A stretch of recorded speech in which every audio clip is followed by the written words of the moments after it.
오늘 이 밤에는 그리스도의 일꾼, 새로운 이와 같은 직분을 받으신 모든 우리 재직들을 위해서 그리스도의 일꾼이라고 하는 제목을 가지고 함께 은혜를 받고자 합니다. 오늘 읽은 이 고린도전서 4장에 보면은 사도 바울은 자기 자신과 함께 사역하는 자기 일행들 모두를 가리켜서 그리스도의 일꾼으로 여겨달라고 요청하고 있음을 봅니다.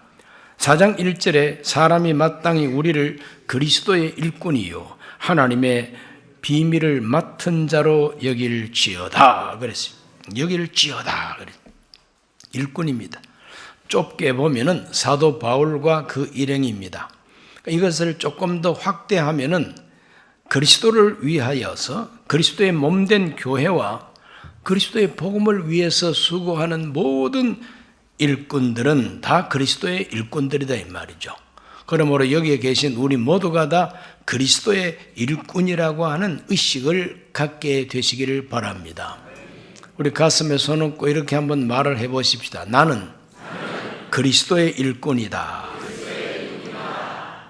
그리스도의 일꾼들에게 요구하는 제1가치, 그리스도 일꾼들에게 요구하는 제1가치가 무엇이냐? 그건 바로 4장 2절에서 말하고 있습니다. 그리고 맡은 자들에게 구할 것은 충성이니라.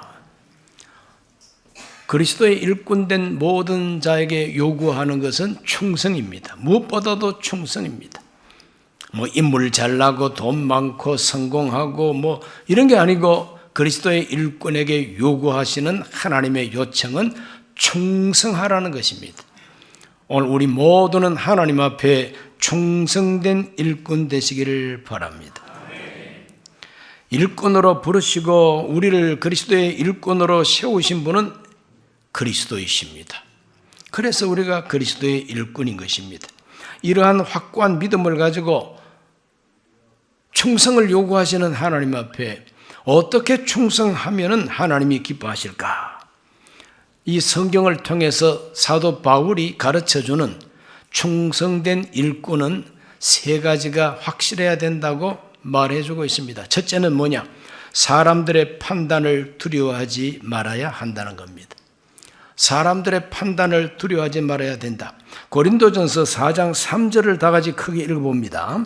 너희에게나 다른 사람에게나 판단받는 것이 내게는 매우 작은 일이라. 나도 나를 판단하지 아니하노니. 너희에게나 다른 사람에게나 판단받는 것이 내게는 매우 작은 일이라 그랬어요. 너희들은 가까운 데 있는 고린도 교회 교인입니다. 다른 사람은 주변에 있는 많은 다른 교인들이나 다른 사람들. 그러므로 다른 사람들의 판단을 두려워하지 말라는 겁니다. 그걸 너무 크게 생각하지 말라는 겁니다. 그리스도의 일꾼으로 부름받은 우리 모두는 다 우리를 일꾼으로 세우신 분은 그리스도이시니 그리스도의 판단이 중요하지 사람의 판단이 그렇게 큰 것이 아니라는 겁니다. 그러므로 그리스도의 판단을 우리가 존중해야 됩니다. 나는 사람들이 세운 일꾼이 아니다. 나는 그리스도가 세운 일꾼이다. 이와 같은 자존심을 가져야 된다는 거예요. 그렇기 때문에 주변에 있는 사람, 친한 사람, 누구나 할지라도 사람이 나를 보고 잘한다, 못한다, 된다, 안 된다 이러한 말에 흔들리지 말라는 거예요. 그걸 너무 크게 생각하지 말라는 거예요. 참고는 해야 되겠죠. 참고는 해야 되겠지만 그것을 너무 크게 생각해가지고 흔들리면 안 된다. 사람 중심으로 일하지 말라는 거예요. 그리스도의 일꾼은 사람의 판단에 따라서 일하는 일꾼이 아니라는 거예요. 그럼 어떻게 해야 되느냐? 그리스도께서 판단하는 대로 일해야 된다는 결론이죠. 그럼 두 번째로 스스로도 판단하지 말아야 된다는 겁니다. 4장 3절 하반절에 나도 나를 판단하지 아니한다 그랬어요. 나도 나를 판단하지 아니한다. 4장 4절에 내가 자책할 아무것도 깨닫지 못하나 이로 말미암아 의롭다 함을 얻지 못하노라. 다만 나를 심판하실 이는 주십니다. 나도 나를 판단하지 아니한다, 이 말은 자기가 자기를 스스로 판단하지도 말아라는 겁니다. 이 판단이라는 것은 그냥 비교해보고 검토해보는 정도가 아니라 심판의 성격이 있습니다. 됐다 안 됐다, 잘한다 못한다 하는 어떤 심판의 성격이 있는 이 판단을 자기도 자기에게 내리지 않는다는 것입니다. 이것이 바울의 태도입니다. 그리스도의 일꾼들은 자기도 자기를 스스로 판단하지 말아야 된다고 가르쳐 줍니다. 자책할 것이 없다. 내가 나를 보더라도 책망할 게 아무것도 없다. 내가 나를 보니까 너무 잘한다. 그런다고 해서 하나님도 너 잘한다고, 너 어렵다고 인정하지 않는다는 거죠. 자기 판단일 뿐이에요. 나를 좀 보소. 나를 좀 보소. 동지 섣달 꽃 본 듯이 나를 좀 보라니까. 굉장하게 자기가 잘하는 줄로 스스로 자부하고, 그는 자기를 스스로 칭찬하지 말라는 거죠. 나도 나를 판단하지 않는다. 내가 양심적으로 내 자신을 책망할 게 아무것도 없다 하더라도 하나님이 나를 어렵다 하는 게 아니라는 거예요. 그러므로 자기도 자기를 판단하지 말라. 나를 판단하실 분은 오직 주님뿐이시다. 따라합시다. 판단하실 분은 오직 주님뿐이시다. 어떤 직분자라 할지라도 잘한다 못한다, 된다 안 된다, 이 모든 결정적인 심판적인 판단은 오직 그리스도, 일꾼으로 세우신 분이 판단하는 것이지 일꾼 자신이 자기를 판단해서도 안 되고 남이 나를 판단해서도 안 된다는 겁니다. 그러므로 저와 여러분은 자기가 자기를 판단하지도 말고 다른 사람도 판단하지 말아야 된다는 거예요. 자기 일은 제대로 안 하면서 괜히 다른 사람의 일을 간섭하듯이 잘한다 못한다 뭐 이런 식으로 해가지고는 안 된다는 거예요. 그러므로 그리스도의 일꾼은 일꾼으로 부르신 분이 나를 판단하는 그 판단과 심판이 유일하다. 이와 같은 가치관, 이와 같은 생각을 굳세게 가져야 된다는 겁니다. 따라합시다. 나는 판단자가 아니다. 맡은 일꾼일 뿐이다. 그리스도의 일꾼은 일꾼이지 판단하는 자가 아니라는 겁니다. 그러므로 우리 모두는 판단하려고 하지 말고 일하려고 해야 된다.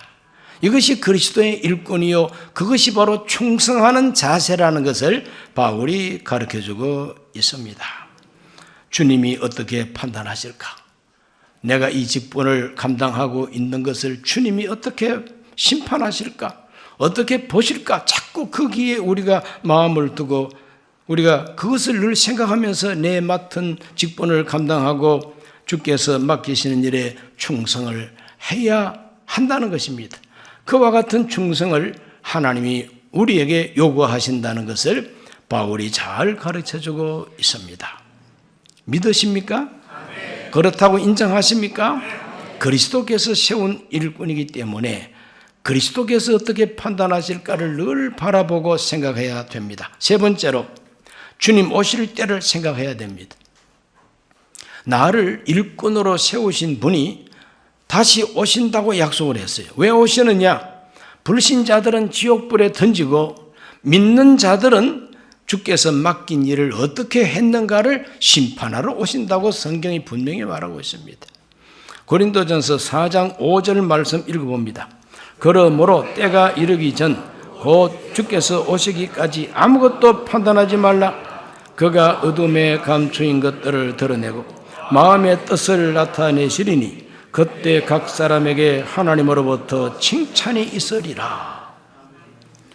그러므로 때가 이르기 전에 주께서 오시기까지 아무것도 판단하지 말고, 남을 판단하지도 말고 자기도 판단하지 말고 오로지 주님께서 어떻게 심판하고 판단하실까를 생각하면서 최선을 다해서 맡은 일에 충성하는 것이 하나님이 요구하시는 것이다. 나를 일꾼 삼으신 주님이 다시 오십니다. 왜 다시 오십니까? 상주로 오신다고 여기서는 말하고 있습니다. 그때에, 주님 다시 오시는 그때에 각 사람에게 하나님으로부터 칭찬이 있으리라. 오늘 예배하는 성도 여러분, 여기 참석하지 아니한 우리 성도들 모두가 다 그리스도 오실 때에 각 사람에게 칭찬이 있으리라 하니 다 칭찬 받으시기를 예수님 이름으로 축원합니다. 칭찬이 있으면은 꾸지람도 있다는 걸 우리가 각오해야 됩니다. 칭찬이 있으면은 꾸지람도 있습니다. 착하고 충성된 종에게는 더 주고 악하고 게으른 종은 바깥 어두운 데서 슬피 울며 이를 갈리라고 예수님께서 말씀했습니다. 오늘 우리들은 이 다음 주님 오실 때 이빨 갈지 말고 주님께서 주시는 기쁨에 참여하시기를 바랍니다. 그때 각 사람에게 하나님께로부터 칭찬이 있으리라. 지구상에 우리 예수님께서 다시 오실 날은 멀리 보이기만 합니다. 그렇죠? 예수님이 지금 지상에 다시 오실 날은 멀리 있는 것만 같습니다. 그래서 너무 멀리 있는 것 같으니까 어떤 사람은 안 온다, 괜히 온다고 말했지 올 리가 있냐, 이렇게 생각을 하고, 신신학자들은 예수님이 부활했다는 거 다 거짓말이다, 부활했다고 하는 말을 만들어서 사람에게 희망을 주려고 하는 것이지 진짜 부활한 것은 아니라, 그러므로 진짜 다시 오는 게 아니라는 겁니다. 그러다 보니까 인본주의에 빠져버리고 마는 거죠. 오늘 우리들은 예수님께서 말씀하신 그대로 믿는 신앙입니다. 예수님께서 내가 다시 온다고 분명히 말씀했습니다. 내가 가면 너희를 위해서 처소를 예배하고 내가 다시 와서 너희를 내게로 영접한다고 예수님 분명히 말씀했습니다. 다시 오실 주님을 믿으시면 아멘 하십시오. 주님이 이 땅 위에 다시 오실 역사적인 재림은 언젠지 몰라요. 멀리 있다 할지라도. 그러나 저와 여러분 개인이, 내 개인이 주님을 만날 때는 곧 다가온다고 하는 것을 잊지 마십시오.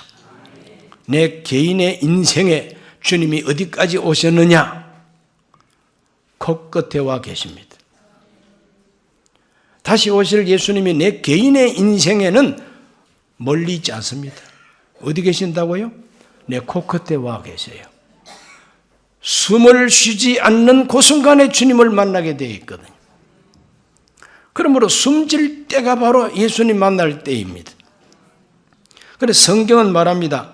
우리가 숨질 때, 즉 육신의 생명이 이 세상에서 죽을 때 바로 그 죽는 것을 잠잔다라고 표현하고 있어요. 성도가 죽어 있는 상태를 잠잔다 이렇게 표현하고 있습니다. 여러분 한번 비유를 한번 들어보십시오. 초저녁에 뉴스도 하기 전에 잠드는 사람이 있어요. 잠이 많은 사람이에요. 뉴스고 나발이고 나는 다 만사가 귀찮다, 나는 잘난다, 그러니 9시도 되기 전에 그냥 잠들어 버려요.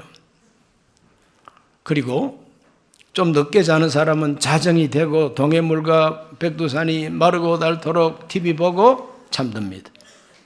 어떤 분은 그때도 잠이 안 와가지고 새벽 2시나 3시까지 말똥말똥하고 있다가 이제 새벽잠이 듭니다.